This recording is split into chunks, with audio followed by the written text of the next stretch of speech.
In this video, we will discuss about attribute data types and domains in SQL. The basic data type available for attribute includes numeric character strings, data types, character string data types, bit string, boolean, date and time type of data types. Now let us start with the numeric data type. It includes the integer number of various size, and we can specify it as an integer or int or a small int. It can be also specified as a number in some database applications. Floating point as a real number.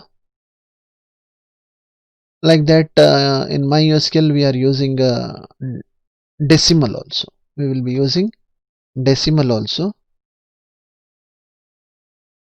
We will just check it how we are using it. Here you see salary, we have taken it as a decimal, this part. That is also number representation. Next, second data type is a character string. If we have a fixed length of characters, we can specify it as a char or character, where n specifies the number of characters, whereas varchar is used for variable length character. Suppose assume that we are using some number of a fixed digits, 9 digits, such as SSN here. Here you see SSN, we have taken it as a char. So we are specifying 9 digit SSN number.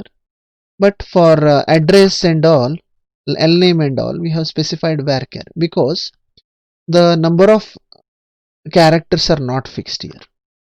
In such cases, we can use varchar or a varying character.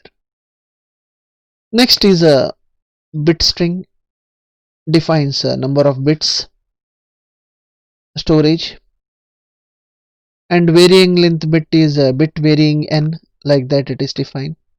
So this is a third type of data type which we can use. Next data type is a boolean data type, where true or false type of values are stored. And also we can use a data type which has 10 positions. Year, month and days are specified in the form of YYYY, that is a year such as 1984, month such as 03, and date such as 23. And time data type, it has 8 positions: hour, minute and seconds. So here HH 1 space, 2 space, mm 2 space, ss 2 space 6 plus 2 colons, that is 8 space. Similarly, one more data type is there, that is called as a timestamp data type. Includes a date and time field plus a minimum of 6 positions for decimal fraction of seconds, and optional with time zone qualifier. And another data type is in a date or timestamp is interval data type. Specifies the interval, a relative value that can be used to increment or decrement the absolute value of the date, time and timestamp. Next, let us discuss about constraint. So constraint is one of the very key factor when we create a table.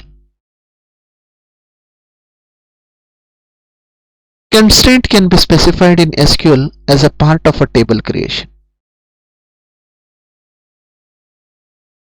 It includes key or referential integrity constraints.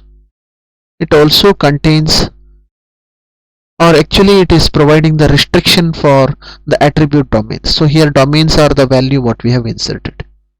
And also it restricts the user from inserting the null value also. Like that, there are different types of constraint.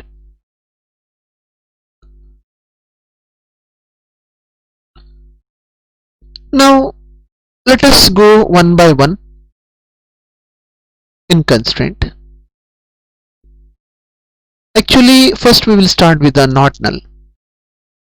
We know that by default the domain or a value entered into the rows or a tuple or an attribute will be null. In case if you want to direct the attribute that it should contain some value, what we call a mandatory field, in that situation the field could be set with the attribute not null. That we can just check it here in okay, we'll do one thing, we'll just check it in our MySQL.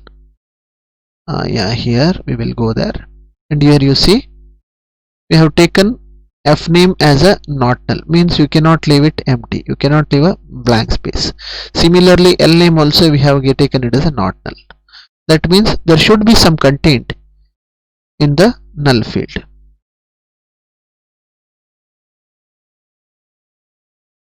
Now we'll go back to our slide. Okay, similarly one more thing is there, that is if the primary key is specified, by default it becomes a not null. Then one more key we can, or one more constraint we can discuss, which is a default. It is also possible to have a default value. So in our example, for sex of employee we have taken M by default, means if you don't insert any value for sex here, it will automatically take it as default. Here you see sex char default M. Then we have used a check constraint. That means when if you have inserted a record apart from M, if you insert any other record, it will check for the domain and it will violate if the constraint is violated. That is, if instead of M or F, if any other character is given, it will be restricting the insertion or updation.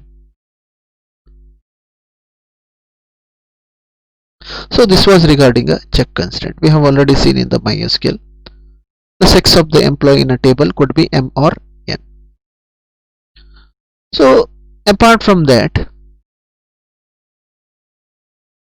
now we will discuss about some of the key constraints or referential integrity constraint. So these constraints are very important, the key constraint and referential integrity constraints. I will just briefly introduce this.